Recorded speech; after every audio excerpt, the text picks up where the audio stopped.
Yo, what is going on, everyone? It is Memory here, and I just want to open up this video by saying Happy New Year, everyone. 2020 is here, 2019 in the past, behind us, in the books. We're here for a new year, and what a better way, right, to start things off here on the channel in 2020 with this video.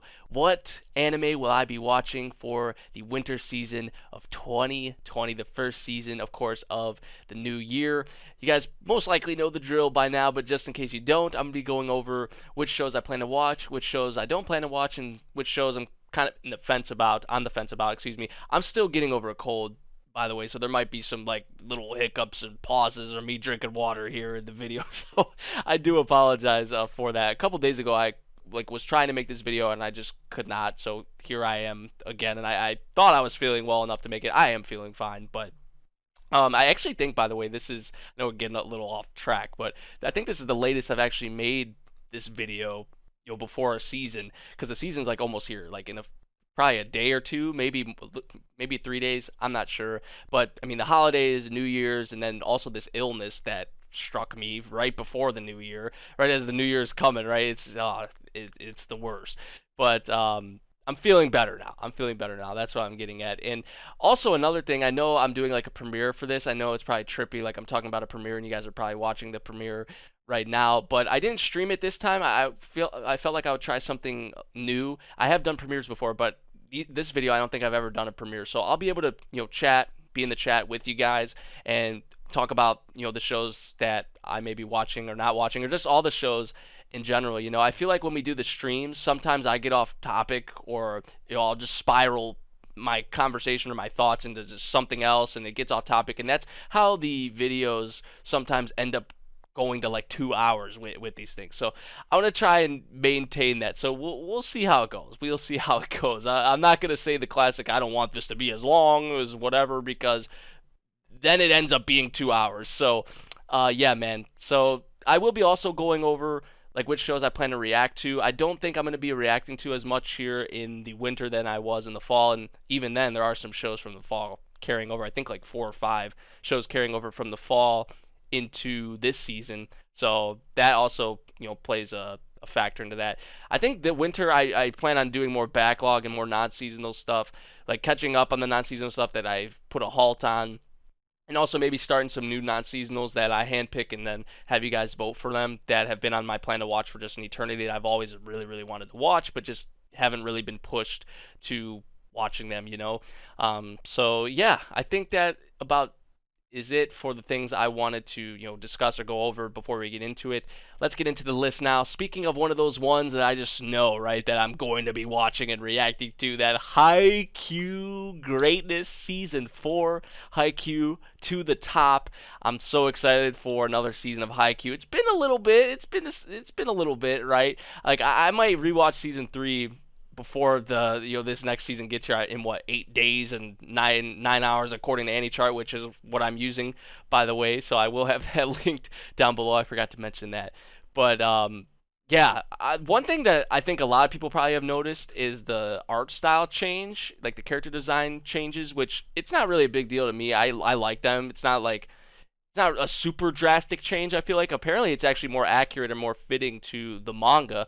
These new designs, I have to see more of the new season that's coming, but just from like a first glance, I like the old designs more, but that's not to say I dislike or hate these new designs or anything like that. So we'll see, man. Another Haikyuu season. I'm stoked, obviously, for that. So yeah, definitely watching this. One of the things I love with AnyChart is you can like kind of keep track of what you give the green light to, the yellow light, or the red light. So next up, another one of those cases, the third season of Railgun. You guys already know I'm watching this one as well, reacting to it. I did a reaction to the trailer. I reacted to Index Season 3. I reacted to Accelerators. So I'm continuing with that trend. I know I couldn't do like previous seasons and all that because I wasn't even around. I was like probably in middle school or elementary school or something, so I was not making reactions or YouTube videos then. But I'm excited for another season of Railgun. Excited, honestly, for this Misaki girl, who apparently we're gonna get a lot more on. That other guy who looks like Toma in the trailer, and of course Misaka, right? One of my favorite female characters in anime, for sure. I can say that confidently. And yeah, it's just gonna be great having the cast back, and I'm excited for more Railgun. So yeah, 2 out of 2 so far. Next up, Madoka Magica: The Side Story, which is actually going to be 2 cores. Railgun season 3 also is going to be 2 cores as well. I think Haikyuu has been announced for 2 cores too, but I think the first core is going to be airing in this season, and then or the winter season, and then the other core I think is going to be airing in the summer, I believe. So that's awesome news. So the first 3 shows are all 2 core, so great. Which but like I said, I'm really surprised about the Madoka Magica side story being 2 core. The first series, the original, was only 1 core, and then it had the 3 movies, but I think 2 of them are recap. Which I still have not watched that freaking sequel movie, man. And I'm gonna have to rewatch Madoka before I rewatch that movie because it's been quite a bit. It's been quite a bit of time. So I hope I don't have to like watch that movie to watch the side story. It is a side story, has new characters in it and everything, but I did hear that like Madoka is going to be in it. Like I don't know if it's going to be like actual importance to the story or what it may spiral into or go into, but let me know down in the comments because that's going to kind of sway. Like I do plan on watching it at some point no matter what, so I'm giving it the green light, but in terms of like reactions and all that, like if I have to watch the movie, then I may have to like hold off on doing reactions for it, you know. But I do plan on watching it at some point, so I do give it the green light. But if I can just straight go into it without watching the movie, but I do plan to get to the movie, then let me know, guys. But I'm still gonna give it the green light. Next up, we have Pet from General Studio. Oh man, I'm actually really interested in this one because the first thing that glares out to me is that director Takahiro Mori is directing it. The director of Durarara, the director of Bakano, one of my favorite, personally one of my favorite directors, and he is directing this project. And the concept seems really interesting to me, a little trippy, but definitely interesting. And it says the psychic suspense story revolves around people who possess the ability to infiltrate, people's minds and manipulate memories. Their powers have been used in the underworld for covering up the incidents, assassinations, and other deeds. These powers can not only destroy other people's spirits, but also corrupt the user's own hearts at the same time. Oops. Why does it keep doing that? At the same time, the users had to protect their fragile and insecure hearts as if chained to each other. They are called pets out of fear and despising. So definitely a very interesting premise, which I feel like I know they did like Golden Kamuy, which is like kind of like a historical type of thing, but Golden Kamuy is really out there. If you watch Golden Kamuy, you know what I'm talking about. But Golden Kamuy is great. I freaking love Golden Kamuy. But General Studio loves doing these kind of like trippy, get you thinking types of interesting concepts with a lot of the shows that they get, whether it's originals or like source material. I think probably most of the things they've done have been based off source material, but they like to go for like the kind of interesting premises like Kokoku I think about and Pet here. So I'm definitely interested in this one. I definitely plan on watching it. Interesting though that Takahiro Mori is not doing this at Shuka because that's his studio. He's doing it at General Studio. Like he literally left Brains Base. I think that's where he was at to form his own studio, and he took some of the Brains Base people with him to Shuka, and then he's not even like doing this show at his own studio. I don't know. That's weird. There's like another case of that later on we'll get into that I know about. So yeah, Pet, I'm giving the green light to, but I'm not sure if I'm going to do reactions yet. I don't think I'm going to be doing reactions to it because it doesn't really seem like necessarily a real reaction-worthy series. So, so far, really the only 2 I plan on reacting to, or I know that I'm reacting to, are Haikyuu and Railgun. Next up, we have Plunderer, which I think this one had like a 2-episode preview. I think I didn't get to watch it, but it says it's the year 305 of the Alcyon calendar, and the number is currently controlled by numbers.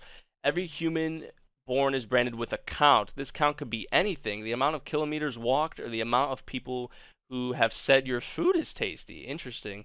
If your count drops to 0, you will be sent into the abyss. After Hina's mother's count dropped to 0, her last request was for Hina to look for the legendary Red Baron. Okay, sounds like an interesting concept. So what? It could literally like, so what? Like, Man, it could be some basic thing with your count, and you could just be sent to the abyss. Like, right? Like, if it drops to zero, like that's crazy. That's sounds kind of far out there to me, but also interesting in a way as well. Geek Toys, I mean, they've kind of dropped the ball on me with the two. I mean, Hensuki was a step up above that freaking one they started off with, Rewrited, I think it was called. Which Rewrited, I feel like had a lot of potential. It was a train wreck, man. Like from what I watched of it. This is adapting a source material. I know Hensuki was adapting a source material, and they did do a little bit better with that. And Rewrited was an original, so maybe this will be another step up compared even to Hensuki. I honestly can't say. But for now, I'm gonna say maybe watching. I'm not sure yet what's going to what's going to happen with that one. It's based off a manga too, so if you guys have heard it, some good things about the manga, let me know. Next up, we have Somali and the Forest Spirit. I actually saw a sneak preview of this at, I think it was Anime NYC. I think it was Anime NYC. And this actually really struck my interest as well from what they showed of it. The world is ruled by spirits, goblins, and all manner of strange creatures. Human beings are persecuted to the very point of extinction. One day, a golem and a lone human girl meet. So it's like one of those stories. Like, I think of the other, what is it called? The girl on the other side. I think that's what it's called. Like Ancient Magus Bride esque kind of series. You know what I'm saying? Where there's like human girl, human boy, or whatever, and then like another being. So it's kind of like that. In this case, it seems like we have. It looks like a female, but I don't want to make any any prejudgments or anything like that or a prediction. But I think it looks like a girl. Oh, it says I just said it. A lone human girl. This is a record of the pair. One a member of a ruined race, and the other a watchman of the forest. It tells of their travels together and the bond between father and daughter. So it does. Like I'm telling you, from what I saw at Anime NYC, it kind of it sold me honestly, and I think I may like this. I did want to look into like the staff real quick though to see it because it is from Satellite. Original creator Yako Gureshi. I don't know the other series that he or she is the creator of. Director Kenji Yasuda. The original Boogie Pop Phantom. Producer and assistant animation director, episode director, and storyboarder for the original, the OG Full Metal Alchemist. Director of Macross Delta. Director of Hakata Tonkatsu Ramen. So obviously has some directorial experience. That's the word I was looking for. So that sounds pretty promising to me. We're not going to go too much more into the staff there, but like I said, from what I saw at Anime NYC from the bit they showed of it, I definitely want to check that one out and go check out the preview if you haven't yet, because that's probably what they showed at Anime NYC. What I saw. So next up, we have Inspector. I think that's how you pronounce it. And I've heard good things about the manga for this, actually, from Brains Base, a comedy mystery. At the young age of 11, Kotoko Iwanaga was abducted by yokai for 2 weeks and asked to become their god of wisdom, a mediator between the spirit and human worlds, to which the girl quickly agreed, but at the cost of her right eye and left leg. Now, did she know that she was losing her right eye and left leg or no? I'm assuming she didn't know. I don't know. But now, 6 years later, whenever yokai wish for their problems to be solved, they make their way to Kotoko for consolation. Meanwhile, Kuro Sakuragawa, a 22-year-old university student, has just broken up with his girlfriend after he fled alone when the two encountered a kappa. Shout out to Sarazanmai! Seeing this as her chance to become closer with him, Kotoko immediately makes her move, hoping to get married to Kuro one day. However, she quickly realizes there's something more to Kuro. With this knowledge, she asks for his help in solving the various issues presented by the supernatural, all the while wishing her newfound partner will eventually reciprocate her feelings. So it's like one-sided feelings, at least initially. And I think, I don't know. I don't know how that's going to work, honestly. If they're trying to, like, maybe through them working together and them learning more about each other, through them working together, he maybe starts to develop feelings for her. I don't know, but I guess she has like maybe a love at first sight kind of thing for him. I'm not sure, but I have heard good things actually about this series and the manga, so I do plan on checking it out. Next up, we have Darwin's Game. The story centers on Kaname Sudo, a high school boy who is drawn to a mysterious game app titled Darwin's Game. He becomes involved in a social game where the stakes are life or death. Honestly, these types of series like usually fall flat for me. Honestly, like I have not I've heard good things about Danganronpa, but like some of the other ones like King's Game and what other ones are there? There's like 18 if I think isn't that something similar like that. There's like some series, man, that are like this, right? And like Juni Tyson, these kinds of like I know Juni Tyson was like kind of like a battle royale thing. It wasn't really like a game, but these like life or death stake kind of things with lots of characters like most of the time fall flat for me. So maybe it could be good. I have no idea. Is this based off of source material? It is. If you guys have heard good things about it, or want to say good things about it, or maybe you don't like it, if you've read the manga, let me know. But for now, I'm gonna say maybe on that. Nekopara, is this like actually? Because I know there was like an OVA that was like 45 minutes, I think, which I have not watched yet. Which I guess I would probably have to watch that to watch this. But I think this is actually like a TV anime series for Nekopara, which I'm watching for reasons. It might be kind of like a Zerlane, I guess, which I'm not going to do reactions in Necopar like I did reactions to a Zerlane, because I don't think this is going to, like, there probably will be reaction worthy moments in it, but um, I don't think there's going to be, like, action, which I guess there doesn't really have to be action for a series to be reaction worthy, but I don't know. I don't see myself reacting to it, honestly, and I'm not well versed with Nekopara at all. So, well, I mean, that was the same with the Zerlane, so maybe it would make for some good reactions, but I'm gonna say no to reactions for now. But I do plan to try and check it out, and so yeah. Next up, we have Doro Hedoro, which is from Mappa, which was just announced recently. I think this is based on an older manga, I think, or kind of older, which I've heard really, really good things about Doro Hedoro. I honestly have from the manga. So I know I'm going to check this one out. I know some people are kind of turned off by the CG, but like it seems like they're going to have a mix of 2D and 3D animation. Which when people were talking about this getting an anime, I remember people were saying, "Oh, they're going to have to probably do this in CG." Like that, it's going to be one of those series, right? That it's just so probably time consuming and whatnot for the animators to do everything in 2D. So yeah, I do want to read more on it though. Oops.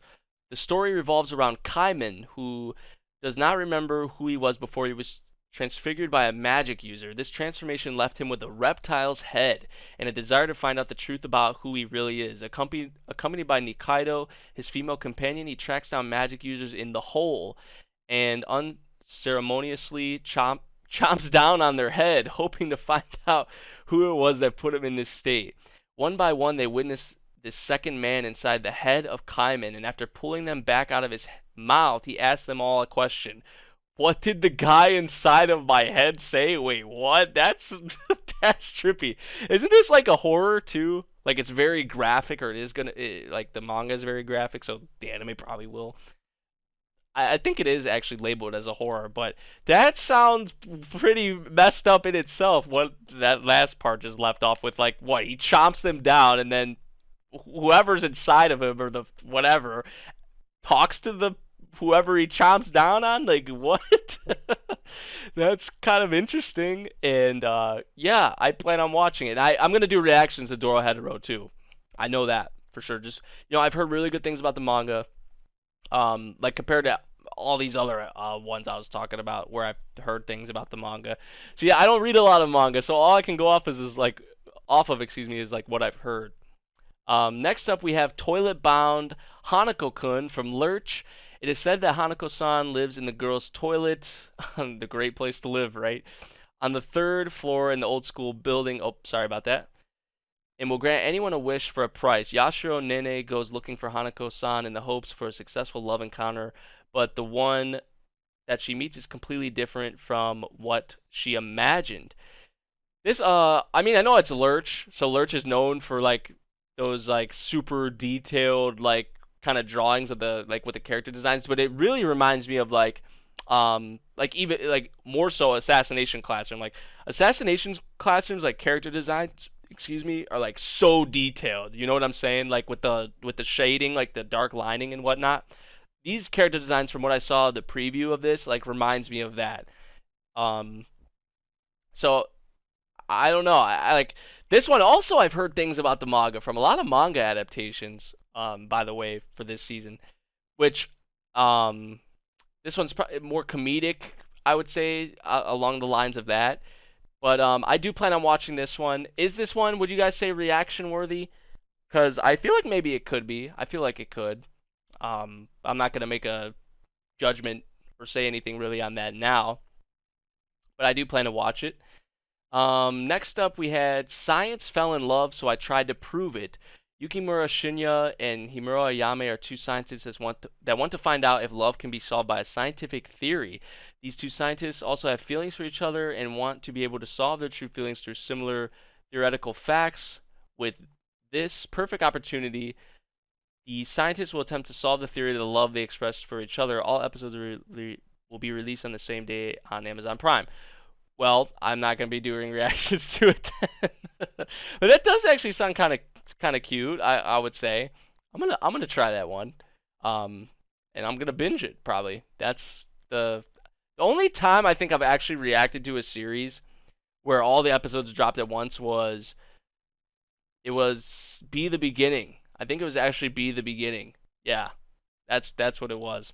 Um, and I don't want to do that again, to be honest. Okay, so next up, we're moving on to Infinite Dendogram, which I think is a isekai, or it's like a um, diving into a game. I think that's what it is. Yeah, based off a light novel from Naz.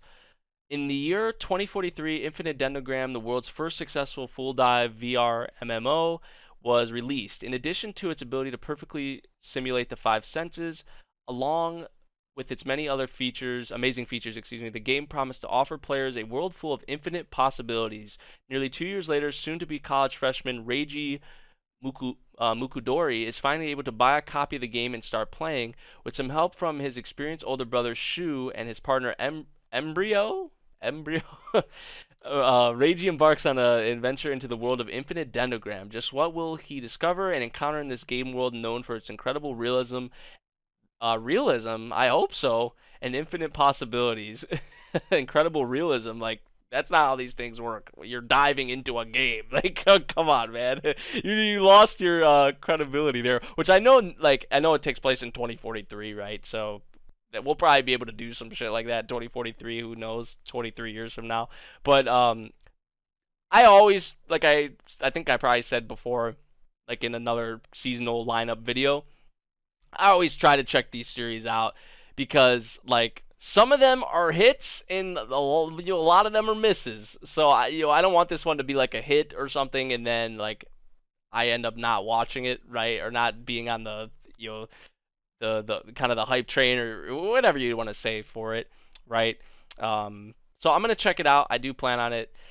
Next up, we have ID Invaded, which also from Naz, which like I was talking about earlier with Takahiro Omori and Geno Studio.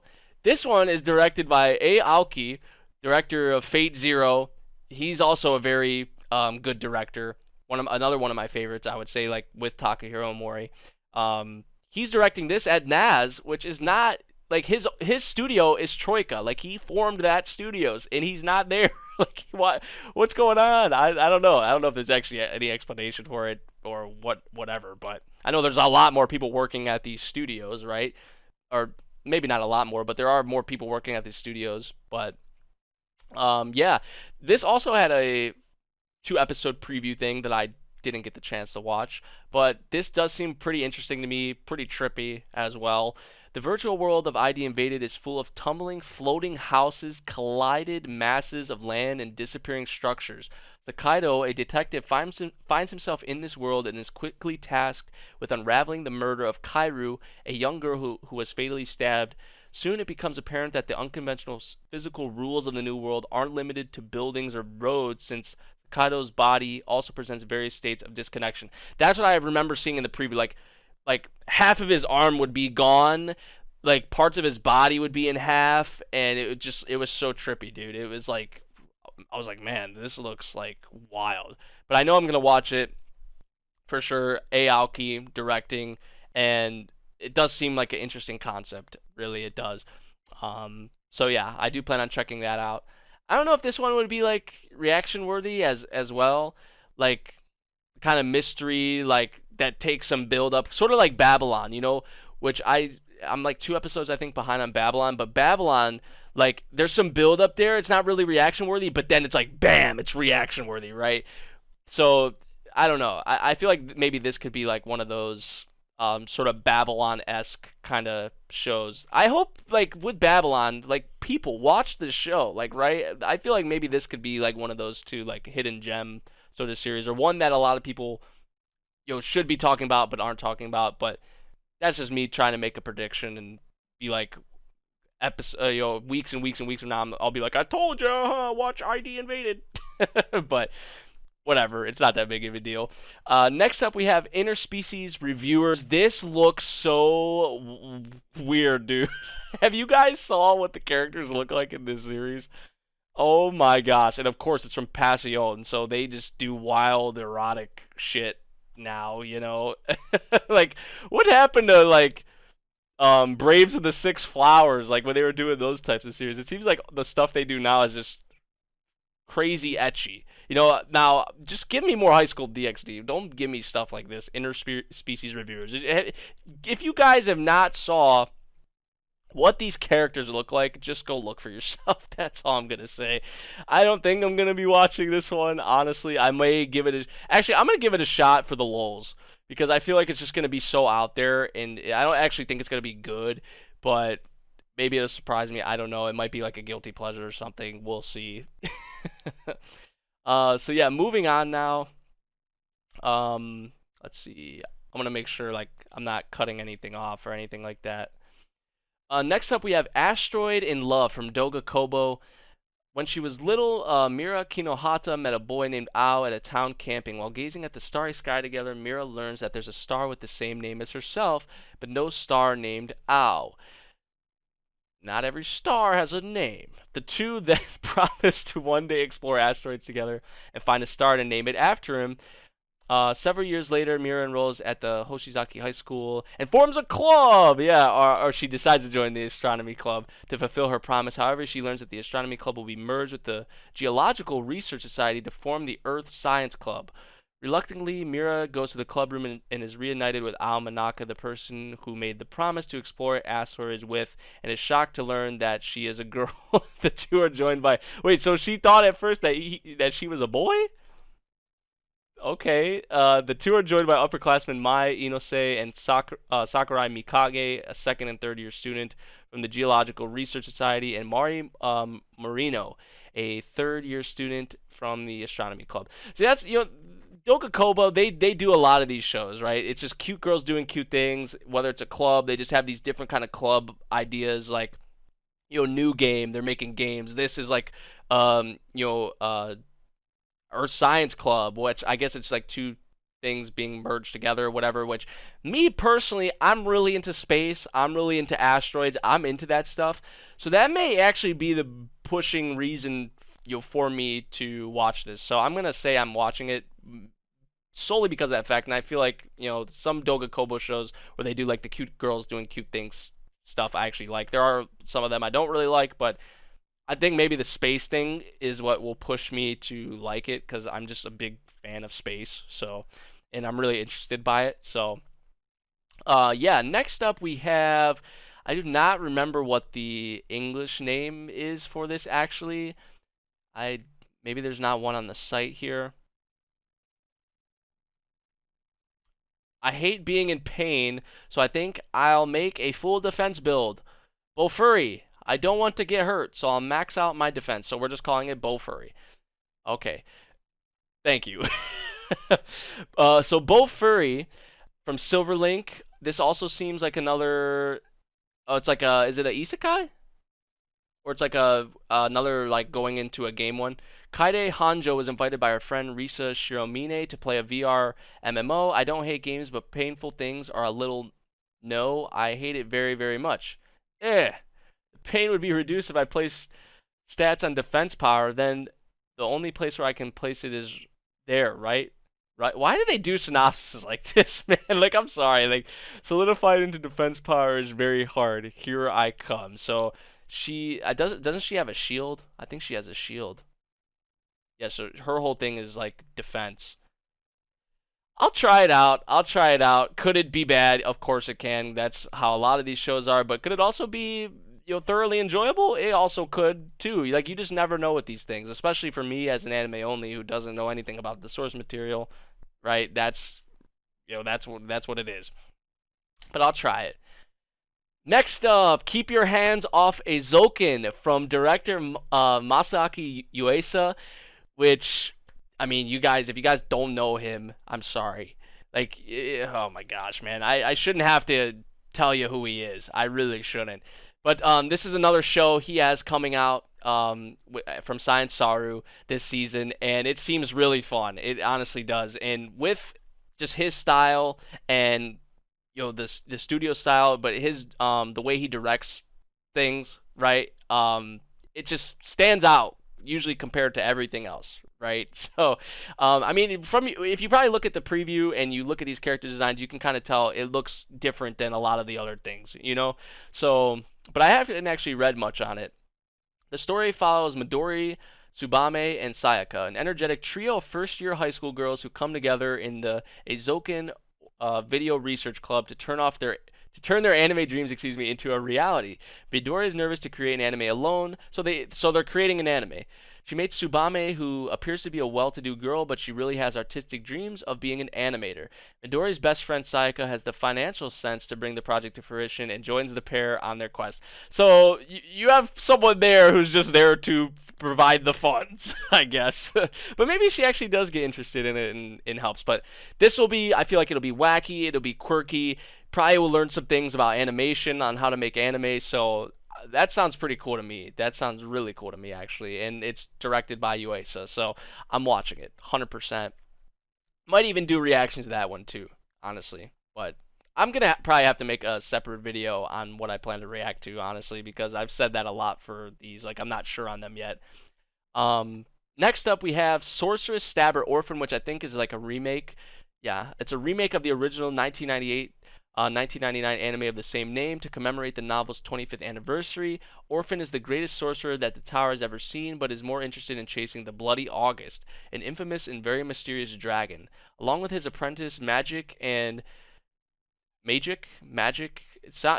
looks like magic, but it might be magic, and their companion Cleo. He heads off on a quest with the Sword of Baltanders, the only thing that can free the Bloody August or Azil from the spell she is under. These remakes can be hit or miss. I honestly haven't heard much about the original. I don't know if it's good or not, but I may try this one out. I'm not really sure yet, but it seems like something I would enjoy. But like some of these remakes, like I just said, are hit or miss. So I'll wait to probably hear more on it before I check it out. So next up we have Drifting Dragons, which I know I'm watching already. I don't know if I'm gonna do reactions over it because it's gonna be in Netflix hell. We're gonna have to rely on translations. Hopefully someone does pick it up. From Polygon Pictures though, this looks right up my alley. I mean, they're like in the sky, flying around. It's like an adventure series, I think, adventure action series as well. It's time to see what dragon tastes like. The crew of the airship Queen Zaza make their living, hunting dragons. Succeed, and the reward is riches and all the meat they can eat. Fail, and all that awaits them is a messy end. Follow the grand hunting and cooking adventure of the Queen Zaza as they chase dragons across the sky. Like, I love dragons. I love adventures. I love kind of like the sky, like, adventuring in the sky sort of thing. I think of like Eureka 7. I think of Zammed Lost Memories, like shows like this. This is actually what this reminds me of, is like Zammed Lost Memories, honestly.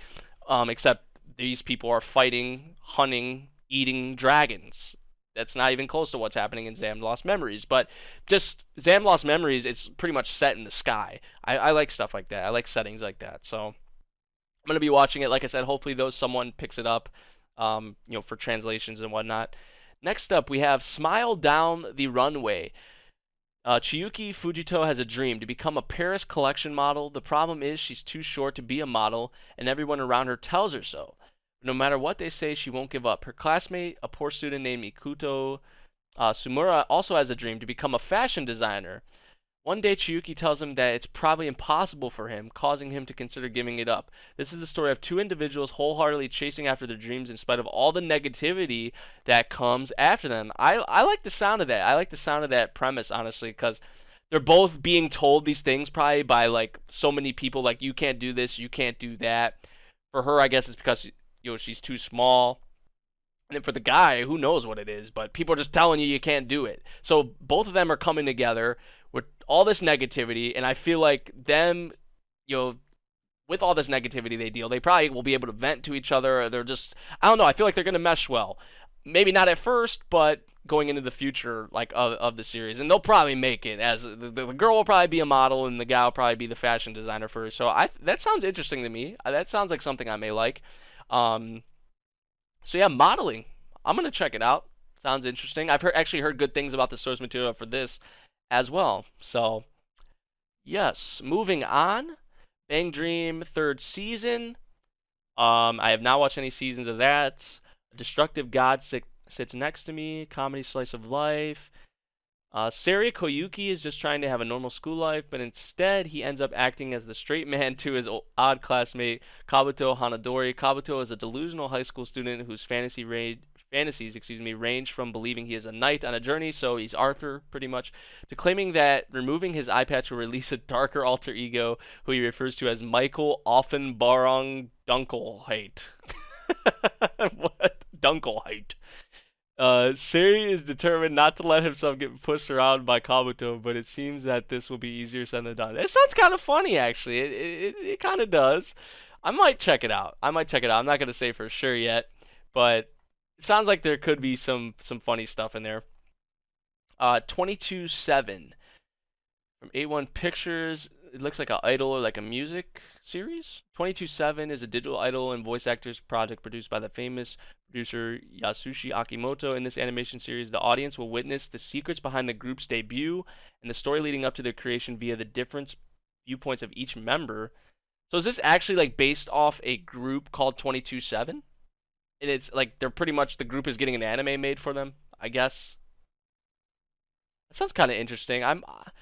The idol shows usually aren't for me, so I want to say no, but if that's actually what's going on, like if it's based on an actual group, and then they're pretty much getting an anime made for them, I might. But for right now, I'm going to say no.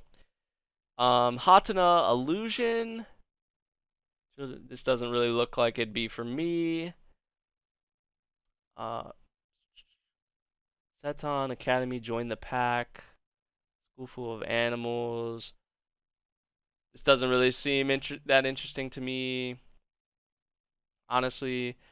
The Case Files of Jeweler Richard. The heartwarming jewel mystery series centers on the handsome jewelry appraiser Richard Ranashinha Dvorpian? Dorpian? I feel like the V might be silent, or the D is silent. It might be Vorpian. I'm not sure. And the bright and cheerful college student Seiji Nakata, as they uncover the hidden messages that lie within jewels, while they solve various jewel-related cases by unraveling the hidden psychological aspects of their owners that lie within the gems. Is this what it's by Shuka, like Amori? This is what they're working on. I mean, it could be good. I'm just messing around, right? But like Amori, what's going on? What's going on with the studio, man? This doesn't sound like something that would really be for me, honestly. Next up, we have, if my favorite pop idol made it to the Budokan, I would die. A girl is obsessed with her favorite idol, a minor member of a less popular group, enough that it doesn't sound really that interesting to me. This looks like a rugby. I don't think this will come close to All Off or All Out. Is that what it was called? All Out. Yeah. Looks like for like Fujoshi kind of series, which isn't really for me. This one, same thing. A collaboration though between 3 Hertz and PA Works. Interesting. based off a video game, too. Oda Cinnamon Nobunaga, no. Xenozar the animation. Uh, year 20 whatever. Humans called Concodes and ultra high performance AI called Codeman team up as buddies to compete in the card battle game based off a card game. Never heard of it. Probably not gonna be. Oh, it's a sequel to something. It says it's a sequel to something. Sequel to Xenozar the animation. I'm probably not gonna watch it, honestly. Next up, we have Breakers, an original. Humans have the power to release their potential under various conditions. Those who break through the wall name the limit. That is a para athlete. Oh, okay. So like a sports series with like para athletes, boys and girls who met. Heretic sports scientist Narita Ren got hints from Narita as a para athlete. A hot story that goes by opening the door to potential. I'm gonna try that actually. I'm gonna try that. Could it flop? It is an interesting idea or thing to do with a sports series, though. Honestly, I gotta give them that. It is an original too, so maybe it could be good. I'm not really sure, but maybe it'll be a surprise. I don't know. Yuchi Tama, have you seen my Tama spin-off of Tama and Friends that reimagines the cast of the franchise as humans? I have not watched Tama and Friends. I don't know if I have to watch Tama and Friends to watch this. I would imagine so, so I'm not gonna watch it. Show by Rock, no. Healing Good, Precure, Precure still. Precure will always like go. I feel like there's no stopping that, right? But not for me. ARP Backstage Pass, no. Yokai Watch, no. So you know this is how it usually goes. Like once you get towards the bottom, it's like no, not really interested, not really interested.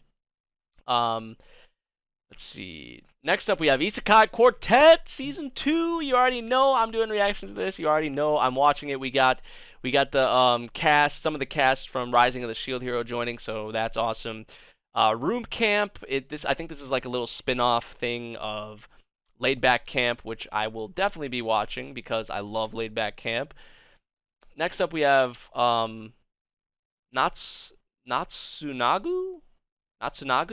The story follows the coming of age of Natsuna Keiaki, a college student from Tokyo who goes to Kumamoto after losing contact with her friend after the 2016 earthquakes.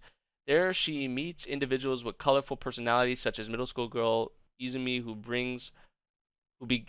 begins to light a passion in Natsuna. Kind of hard to really get a judgment, but I might check it out. Second season of Yatagami-chan. Kansatsu Nikki, haven't watched that. Rebirth, no. Huluing Babies.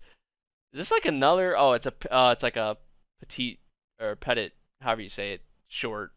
I haven't watched that. Leftovers.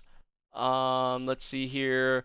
I'm watching MHA, still reacting to MHA, of course. I'm not watching third season of Seven Deadly Sins. Fate Grand Order. I'm watching Aruma-kun. I'm not watching. I watched like a little bit of it, but it wasn't really for me, honestly. I know a lot of people actually are enjoying it, but it just wasn't for me. Ahiro no Sora, excuse me. I'm still watching. Chiafuru, I'm still watching and reacting to. Sherlock Holmes, I'm still watching on my own time. Radiant Season 2, did not watch Season 1. Phantasy Star Online 2. Didn't really like it. I did try it, but I didn't really like it, honestly, again. Because I tried watching the one before, and I didn't really like it, honestly. Super Shiro? No. Kaiju Step Wanda Bada. This looks so goofy. Go Astro Boy Go! The ecosystems of planet Earth are endangered. Lucky for us, it's superpowered. I'm not gonna watch that. Why am I reading it? I love Astro Boy. It's a classic and whatnot, and I haven't even watched the full thing really, but it's just legendary. You gotta acknowledge and respect that, but I'm not gonna be watching that. Egg Car, no. Movies, Made in Abyss, Dawn of the Deep Soul. Yes, I will be watching whenever I can watch it. Whenever it comes out. If it is in theaters, I am going to be watching it. But if it doesn't come in a theater near me, I most likely would do a reaction to it. Shirobako, excuse me. I have not watched the series, which I do need to watch it because I've heard good things. Doesn't seem like that would be for me. This doesn't seem like it'd be for me. The Island of Giant Insects, I might watch that. Crunchyroll. I think it's been Crunchyroll that's promoted this. Ongaku. Anime film adaptation of Hiroyuki Ohaishi's Ongaku manga. Ohaishi originally self-published Ongaku in 2005 and it tells the story of young delinquents who decide to start a rock band despite never having touched instruments before. Excuse me. These character designs kind of doesn't this guy kind of remind you of like Saitama? That's who this guy reminds me of. The guy like in the middle. Excuse me. I don't plan to watch that though. Precure no. King of Prism no. Jewel Pelt no. Gundam no. I have not watched that yet. OVAs, ONAs, and specials. We're just gonna fly through these, kind of like how we did with the movies. I'll be watching the Goblin Slayer OVA. I'll be doing probably a reaction to that too. Blade of the Immortal, I'm still watching. Haikyuu OVA, I will be watching. Danmachi Season 2 OVA. Mom Isekai one, I didn't finish it ever, and probably don't plan on finishing it. Strike the Blood, I still have yet to watch. The One Within OVA, not watching. The Aka OVA, yes! I cannot wait to watch that. I need more Aka in my life, for sure. More Strike the Blood. Seven Seeds, Season 2. I've not watched Season 1. Probably don't plan on watching it. Haven't watched this. Null and Peta. Haven't watched that. Well, I did watch a little bit of it, but I didn't really like it, honestly. The rest of these I haven't watched, like the series for it, or I just am not interested, to be honest. So yeah, I think that is it. Like I know I've marked a lot of stuff that I'm watching, but like I'm not gonna be doing that many reactions. Like I know for sure I'm doing Haikyuu. I know for sure I'm doing Railgun. I want to do Madoka if like I don't have to watch the movie. Because if I have to watch the movie, or if it would be a good idea to watch the movie, then I would have to rewatch. I would want to rewatch. I guess I wouldn't have to, but I would want to rewatch the original series and then go into the movie. You know, so you guys will have to help me out with that one, or I'll have to read more up on it. But so I would react to that one, but I'm gonna say we'll hold off on that for now. But I definitely plan to do Haikyuu, Railgun. Inspector is a maybe. Inspector's a maybe, but I'm not sure on that one yet, so I'm not going to count it. Dorohedoro, I know I'm doing. And pretty much why I'm saying I'm not going to count it yet is like you guys may see episode 1 reaction pop up, and that's when I'm going to be like, okay, you guys are going to be like, okay, this guy decided he is going to react to it. So Dorohedoro, though, I'm doing. Toilet Bound, Hanako-kun is a maybe. Infinite Dendogram, I don't plan on. Probably reacting to. ID Invaded, no as well. For reactions, I'm talking about. Keep Your Hands Off Eizouken is I would say that's a maybe for reactions. Actually, I'm gonna say yeah. I'm gonna say yeah for it right now. That could change, but I think that's honestly it. That's honestly all I plan on adding. There might be one more. Like 5 is probably going to be my max. Because, like I said, I want to try and focus more on backlog and more on like other things, non-seasonal stuff for this season. Because I think like for me at least, this seems like the season to do it. Even though I'm still going to be watching, a significant amount of stuff on my own time. In terms of reactions and content on the channel, I don't really plan on doing as much. And there's 4 or 5 shows carrying over from the previous season too. So we got to take that into account as well. So yeah, I think that about does it though. My most anticipated, Haikyuu and Railgun are right there at the top. Definitely. The Madoka thing I'm excited for. Whenever I end up watching it, I may just be able to go right into it at the, depending on what you guys tell me. I may be able to go into it right as the season starts, but that is up there. And these aren't really in any order. Haikyuu's probably my number 1 anyway, and then Railgun number 2. Pet, I'm looking forward to. Inspector, Somali, In the Forest Spirit, that's 6. Dorohedoro, Toilet Bound Hanako-kun, ID Invaded, Keep Your Hands Off Eizouken, Drifting Dragons. I kind of gave you guys 10. There's probably more than 10, but those are the ones I'm looking out for, honestly. So, yeah, I think that about does it for the winter anime lineup for 2020. Let me know what series you guys are looking forward to. Maybe I'm not, like, you guys will have to tell me. in the comments, because there might be some series that I'm kind of just like, oh, I'm not gonna watch that. You're not really giving too much attention to that much thought. And then if there's people saying like, dude, like you gotta watch this, and here's my reasoning or something like that, and if enough people are saying that, like I said, these things are always subject to change. Just because I'm marking something as watching it, that doesn't mean that I'm like, if it's bad, I'm just gonna keep watching it. If it's bad, I'm gonna drop it. If something's good or it's getting a lot of attention and I didn't watch it at the start, then I might start watching it. So this is just kind of the first look at it, the first read through, the first glance at the shows in the season, and just going off of that. So yeah, with all that said, I hope you guys did enjoy this video. If you guys are excited for another season of anime, drop a like and comment down below, like I said, which shows you guys are looking forward to the most. Is this going to be, I'm curious, is this going to be a season maybe you focus more on backlog stuff or non-seasonal stuff with, or are you guys kind of treating this like any other season? You're watching like a lot of shows again. So let me know down in the comments. I'll see you guys in the next video, and I'll see you guys for the winter anime season of 2020. Peace out, everyone.